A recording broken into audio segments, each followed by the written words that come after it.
નમસ્કાર મિત્રો દેશ અને દુનિયાના સુપરફાસ્ટ સમાચારમાં તમારું સ્વાગત છે। ગઈકાલે ઇન્ડિગોની 350 થી વધુ ફ્લાઇટો રદ।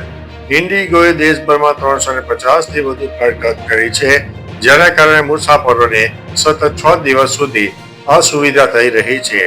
ફ્લાઇટ રદ કરવાનું મુખ્ય કારણ નવી ડ્યુટી સમય મર્યાદા છે, જેના કારણે આયોજનમાં ખામી સર્જાઈ છે। ઇન્ડિગોએ આ અઠવાડિયે 1500 થી વધુ ફ્લાઇટ રદ કરી છે। સૌથી વધુ બેંગ્લોર એરપોર્ટ પર 150 ફ્લાઇટ અને હૈદરાબાદ એરપોર્ટ ઉપર 115 ફ્લાઇટનો સમાવેશ થાય છે। દિલ્હી એરપોર્ટ ઉપર 86 ફ્લાઇટો રદ થઈ છે। અન્ય મહત્વના સમાચારની વાત કરીએ તો સસ્તી પ્લેન ટિકિટ અને ફ્રી સીટ અપગ્રેડ।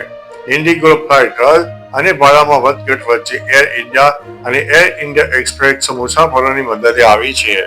એરલાઇન્સે 4 ડિસેમ્બરથી economy domestic non stop flight પર ભાડા મર્યાદા લાગુ કરી છે, જેથી ઓટોમેટિક પ્રાઇસિંગ સિસ્ટમના કારણે ભાવ ન વધે। ઉપરાંત 15 ડિસેમ્બર સુધી મુસાફરી માટે બુક કરાયેલી ટિકિટોમાં મુસાફરો 8 ડિસેમ્બર સુધી એકવાર ફ્રી રીશેડ્યુલિંગ અથવા તો રદ કરીને સંપૂર્ણ રિફંડ મેળવી શકે છે। અન્ય મહત્વના સમાચારની વાત કરીએ તો ખોડલધામમાં માતાજીના સાક્ષાત દર્શન થાય છે। ખોડલધામ ખાતે યોજાયેલા વિશેષ સન્માન કાર્યક્રમમાં સીએમ ભૂપેન્દ્રભાઈ પટેલે માતાજીની જય બોલાવીને ભાષણની શરૂઆત કરી।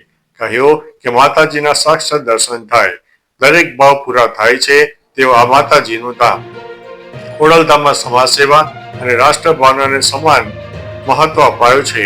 ટ્રસ્ટની દરેક પહેલ પર એક નવી તાકાત ઉમેરે છે। અહીં આખા સૌરાષ્ટ્રના ભક્તો આવે છે। ખોડલધામ દ્વારા કેન્સર હોસ્પિટલનું નિર્માણ કરાશે। અન્ય મહત્વના સમાચારની વાત કરીએ તો અમદાવાદનો એર ક્વોલિટી ઇન્ડેક્સ સતત વધી રહ્યો છે। અમદાવાદમાં હવાના પ્રદૂષણમાં સતત વધારો થઈ રહ્યો છે। શહેરનો સરેરાશ એર ક્વોલિટી ઇન્ડેક્સ 180 નજીક નોંધાયો છે। રખિયાલ, કઠવાડા, ઈસરો, શાહીબાગ અને ગુમા સહિત અનેક વિસ્તારોમાં એર ક્વોલિટી 163 થી 180 ની વચ્ચે નોંધાયો છે। ઔદ્યોગિક એકમો અને બાંધકામ સાઇટોથી પ્રદૂષણ વધતા શ્વાસની તકલીફ અને સ્વાસ્થ્ય જોખમી વધી રહ્યા છે।